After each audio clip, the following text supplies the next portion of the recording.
Nagkaroon ng nakakagulat na pangyayari sa patuloy na tensyon ng Venezuela at Estados Unidos nang hamunin ng mga fighter jet ng Venezuela ang isang barko ng United States Navy sa Timog Karagatang Caribbean noong nakaraang buwan.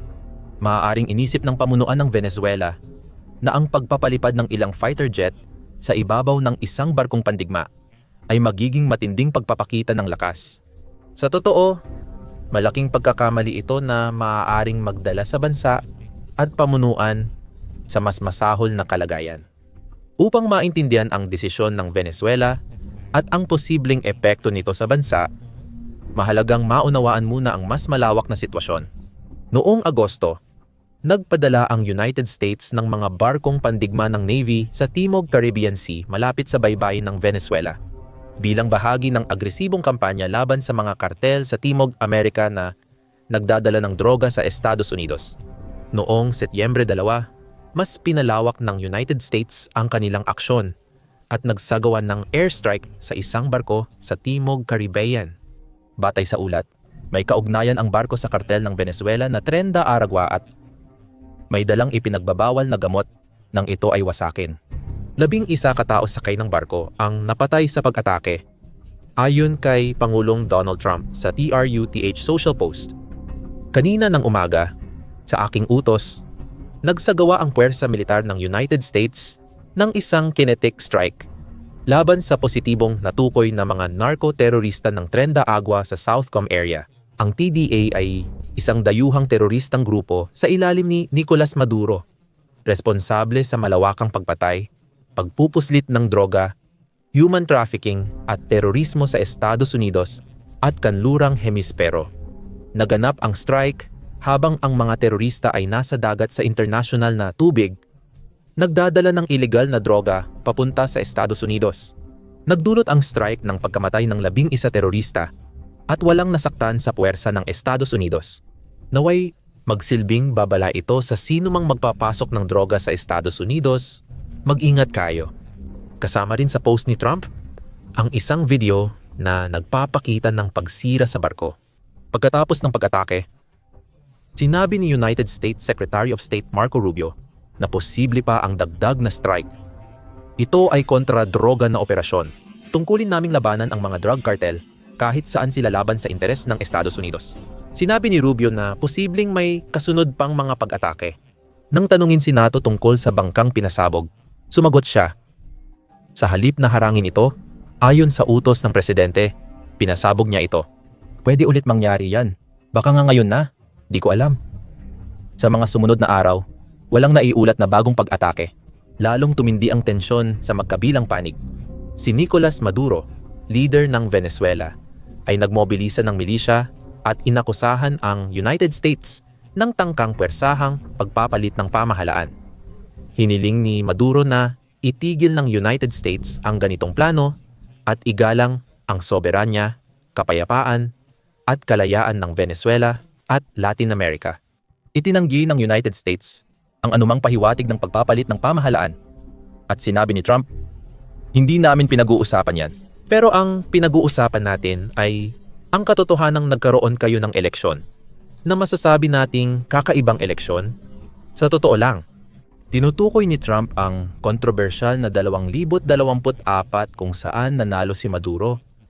Kahit maraming ebidensya laban dito, ipinahayag ng United States officials na hindi nila kinikilala si Maduro bilang lehitimong pinuno ng Venezuela at hindi rin positibo ang tingin nila sa kanya.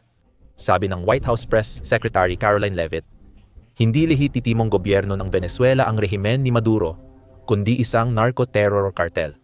Para sa administrasyong ito, hindi lehitimong presidente si Maduro. Pinuno siya ng kartel na kinasuhan sa Estados Unidos dahil sa pagpupuslit ng droga. Malinaw na nakakaramdam ng banta at nasa ilalim ng matinding presyon, gumawa si Maduro ng matapang at mapanganib na hakbang noong Huwebes, Setyembre 4. Iniutos niyang paliparin ang 2 F-17 ng Venezuela malapit sa isang barkong pandigma ng United States Navy sa Caribbean Sea, Jason Dunham. Para maging eksakto, ipinangalan ito bilang parangal kay United States Marine Corps Corporal Jason Lee Dunham na nagbuwis ng buhay para iligtas ang ilang kasamang Marines sa digmaan sa Iraq. Isa ito sa maraming Ali Burke-class destroyer sa lugar at isa sa pinakamakapangyarihang barkong pandigma sa buong mundo. Kayang magpalipad ng iba't ibang misil at torpedo laban sa lupa, dagat at himpapawid na target. Ayon sa ulat, 2 F-16 ang lumipad ng magkahiwalay sa ibabaw ng United States ship Jason Dunham buong araw. Naglabas ng beripikadong video ng insidente ang United States kagawaran ng tanggulang pambansa. Ilang mga clip na kumalat mula sa mga outlet ng Venezuela ay tinukoy na hindi kaugnay at mula lamang sa mga ehersisyo. May kakaibang irony sa ideya na sinusubukan ng Venezuela na ipagyabang ang lakas nito sa Amerika habang gumagamit naman ng mga jet na gawa sa United States sa proseso. Pero ipinapakita rin nito kung gaano kalayo ang ibinagsak ng relasyon ng United States at Venezuela sa paglipas ng mga taon. Unang pinirmahan ng mga kinatawan mula Caracas at Washington ang kasunduan sa F-16 noong Mayo 1982. Noong panahong iyon, maganda ang relasyon ng Venezuela sa United States at sila ang unang bansa sa South America na pinayagang bumili at magpalipad ng F-16. Ito lang ang bansa sa kontinente na gumagamit ng F-16 o Vipers. Mahigit 2 dekada bago ito, nakuha na rin ng Chile at Argentina ang F-16 sa ilalim ng Peace Delta Program. Tinanggap ng Venezuela ang 16 na single-seat F-16A at 8 two-seater F-16B mula 1,983 hanggang 1,985. Noong panahong iyon, sila ang pinakamahusay na jet sa Timog Amerika at ipinagmamalaki ng mga mamamayan, militar at pamahalaan ng Venezuela. Nagbigay din ang United States sa Caracas ng 150 AIAM-7LP-4 Sidewinder air-to-air infrared guided missiles na labis na nagpaigting sa tibay at lakas ng puwersang panghimpapawid nito. At mabilis na pinalitan ng mga F-16 ang dating fleet ng jet ng Venezuela na karamihan ay binubuo ng mga French Mirage 3 Interceptor at Mirage 5 ground attack aircraft. Ginamit ng Venezuela ang F-16 noong Nobyembre 1972 nang maglunsad ng kudeta ang mga opisyal ng militar laban sa Pangulong Carlos Andres Perez na tapat kay lider revolusyonaryo Hugo Chavez. Lumipad sa himpapawid ang mga piloto na tapat sa gobyerno gamit ang kanilang mga Viper na nag-angkin ng hindi bababa sa 3 naitabong kalaban at kilalang pinabagsak ang isang OV-10 Bronco Close support aircraft na pinapatakbo ng pro-Chavez na kilusan. Sa mga sumunod na taon, pinag-aralan ng Venezuela ang pagpapalawak ng kanilang F-16 fleet. Naisa na nitong bumili ng karagdagang mga eroplano mula sa United States at i-upgrade ang mga unit na mayroon na sila gamit ang mas malalakas na makina. Inaprubahan ng United States ang lahat ng mga planong ito noong 1977. Ngunit biglang nagbago ang lahat at lumala ang relasyon ng United States at Venezuela. Naging Pangulo si Hugo Chavez noong 1979 at agad na lumayo ang Venezuela sa United States. Sa halip ay pinalakas nito ang ugnayan sa mga bansa tulad ng China at Rusya. Noong 2006 ipinataw at taunang ina-update ang komprehensibong United States arms embargo. Minsan, bilang hayag-ang galit sa United States, nagbanta si Chavez na ibenta ang natitirang F-16 ng Venezuela sa pinakamalaking kaaway ng Amerika, ang Iran. Lumipas na ang panahon mula noon. At ang Venezuela ay lumipat mula sa panahon ni Chavez patungo sa panahon ni Maduro, kung saan ang huli ay nagsimulang mamuno noong 2013, pero hindi gumanda ang sitwasyon. Sa katunayan, sa maraming paraan, lalo pa itong lumala. Si Maduro ay hindi lang inaakusahan ng pandaraya sa eleksyon, kundi pati na rin ng pakikipagsabwatan sa mga kartel, paglabag sa karapatang pantao, at pagdulot ng matinding krisis sa humanitarian na nagresulta sa malawakang pagbagsak ng ekonomiya sa kanyang bansa at malawakang migrasyon kung saan halos 8 milyong tao ang umalis sa kanilang bayan. Pero sa kabila ng lahat ng pagbabagong ito at kaguluhan, napanatili pa rin ng Venezuela ang ilan sa mga orihinal na F-16 na natanggap nila mahigit 40 taon na ang nakalipas. Natural na may epekto ang pagtanda, kaya malamang hindi na rin maayos ang kondisyon ng mga jet ngayon. Lalo na kung isa sa alang-alang na matagal nang hindi nagpapadala ang United States ng karagdagang mga eroplano o piyesa para sa Venezuela.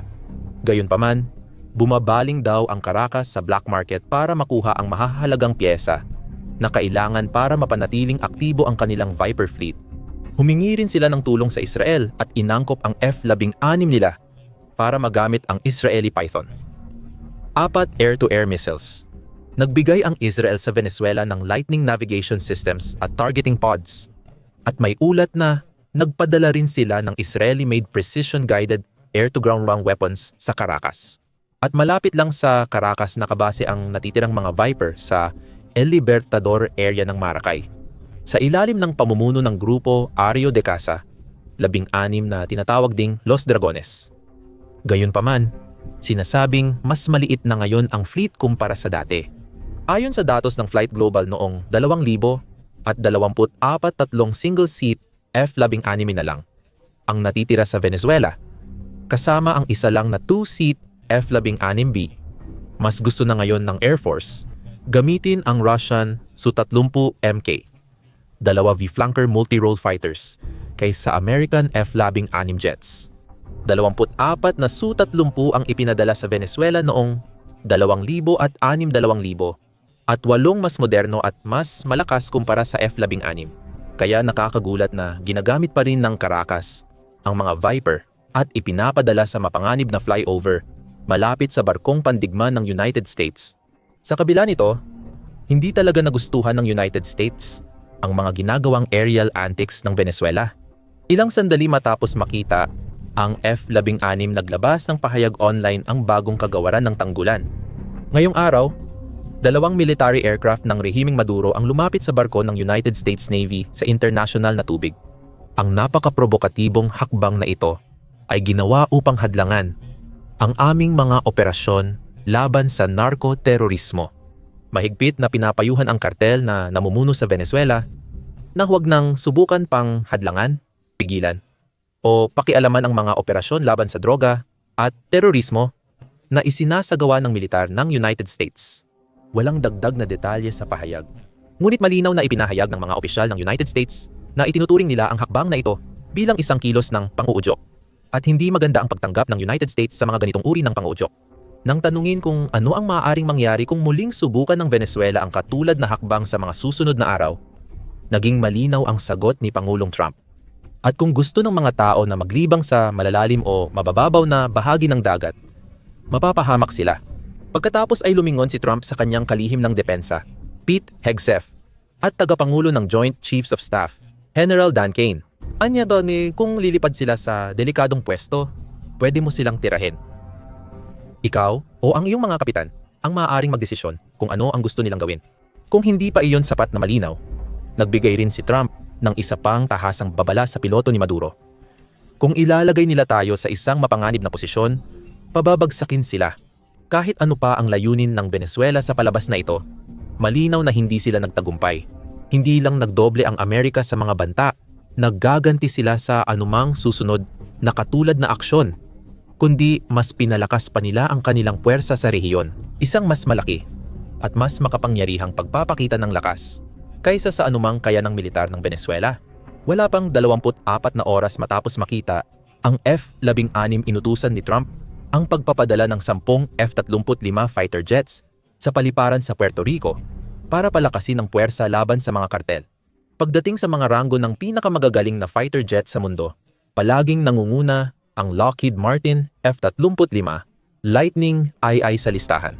Pinapagana ito ng Pratt & Whitney Air F-100 at 35 na itinuturing na pinakamalakas na makina ng fighter jet na nagawa kailanman. Kaya nitong umabot sa Mach 16 beses na mas mabilis sa tunog o mahigit 1,000 at 200 milya o halos 2,000 kilometro bawat oras. Ang bawat F-35 jet ay nagkakahalaga ng dolyar.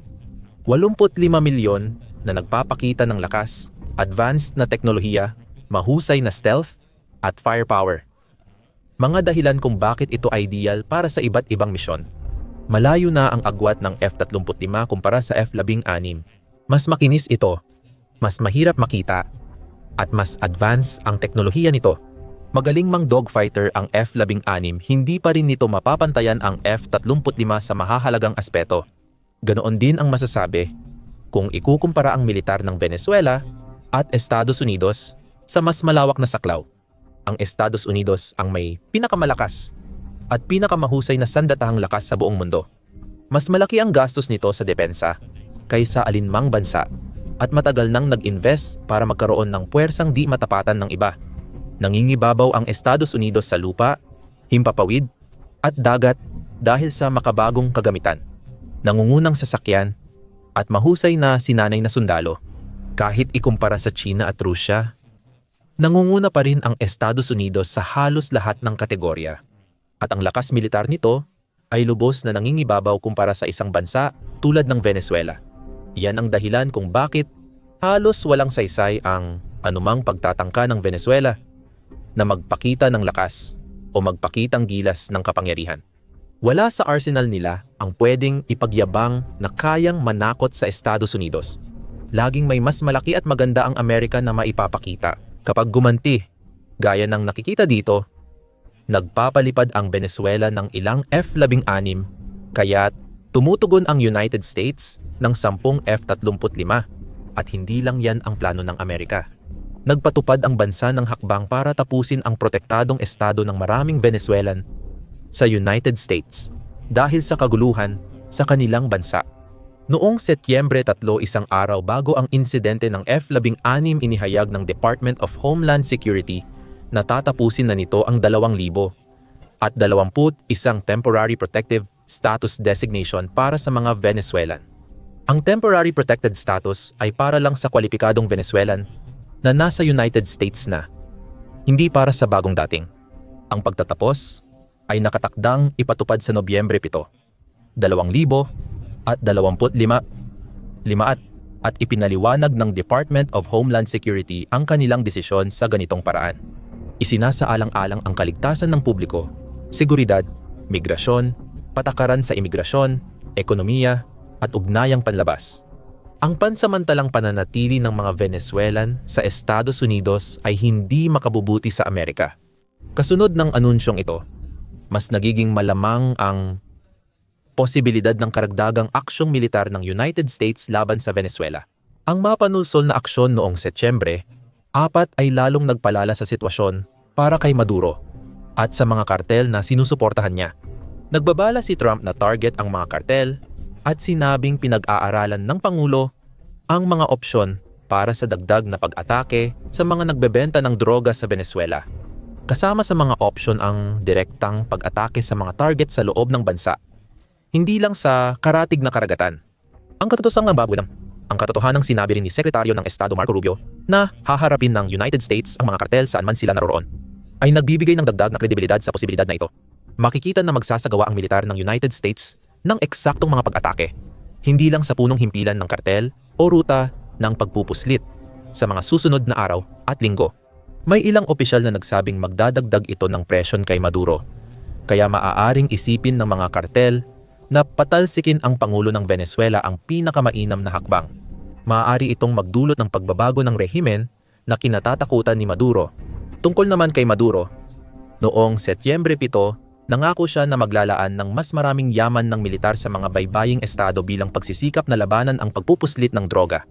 Sinasabing nagpadala ang Pangulo ng libu-libong karagdagang tropa sa Guajira, Zulia at peninsula ng Paraguana, Falcon. Sabi ni Ministro ng Depensa ng Venezuela, Vladimir Padrino, kabilang ang mga lugar na ito sa kilalang ruta ng pagpupuslit ng droga. Nais din ng Venezuela na palawakin ang presensya ng militar nito sa mga estado ng Sucre at Delta Amacuro, pati na rin sa isla ng Nueva Esparta. May humigit kumulang 25,000 sundalo ang ipinakalat sa kabuuan, na isang malaking pagtaas mula sa 10,000 na naroon sa lugar hanggang sa puntong ito. Nagpahayag si Padrino sa social media na kaya ng Venezuela ayusin ang gulo nito at hindi kailangan ang pakikialam ng United States. Walang ibang darating at gagawa ng trabaho para sa atin. Walang ibang tatapak sa lupang ito at gagawa ng mga bagay na tayo ang dapat gumawa. Sinikap ng pamunuan ng Venezuela na palakasin ang ugnayan sa China at umaasa kay Pangulong Xi Jinping na tutulong sa bansa kung lalong uminit ang kilos ng Amerika Malinaw na mahalagang kaalyado ng Beijing ang Caracas. Nag-invest ang China ng 67 bilyon sa Venezuela mula 2000 at 7 at pumirma ng maraming kontrata para pondohan ang mga proyekto tulad ng pagpapaunlad, konstruksyon, pagmimina, pananaliksik, pabahay, komunikasyon sa satellite at kumpanya ng riles. Bumibili ang China ng malaking langis mula Venezuela at ang suporta nito ang tumulong para manatiling buhay ang bansa kahit bumagsak ang ekonomiya at bumaba ang halaga ng pera nila. Gayunpaman, hindi ibig sabihin nito na handa ang China na makisangkot sa anumang uri ng malawakang labanan, lalo na kung kasama ang Estados Unidos, para lang ipagtanggol ang interes ng Venezuela. Naglabas ng matinding pahayag ang Beijing matapos magpadala ng malaking puwersa ng hukbong dagat ang Amerika sa Katimugang Caribbean. Ayon kay Mauning ng Foreign Ministry, tinututulan ng China ang anumang hakbang na lumalabag sa United Nations Charter at sa soberanya at seguridad ng bansa. Tinututulan namin ang paggamit o banta ng puwersa sa internasyonal na relasyon at ang pakikialam ng panlabas na puwersa sa loob ng Venezuela sa anumang dahilan.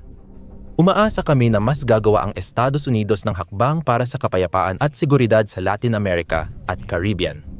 Naging tahimik ang China mula noon at mukhang may mas mahalagang prioridad ito ngayon kaysa sa Venezuela. Dahil aktibo ang United States sa kampanya kontra mga kartel, maaaring piliin ng Beijing na umiwas na lang at hindi na makialam para hindi lumala ang sitwasyon. Samantala, lalong nagiging madilim ang kinabukasan ni Maduro at ng kanyang mga kasamahan sa kartel. Ngayon, maaari kang matuto pa ng mas marami tungkol sa mabilis na nagbabagong sitwasyong ito sa aming pinakabagong video. Tingnan ang unang pagpapadala ng Amerika ng puwersang pandagat sa baybayin ng Venezuela o ang paliwanag kung paano tila naghahanda si Maduro sa malaking labanan laban sa United States. At huwag kalimutang mag-subscribe sa aming channel para agad mong marinig ang pinakabagong balita.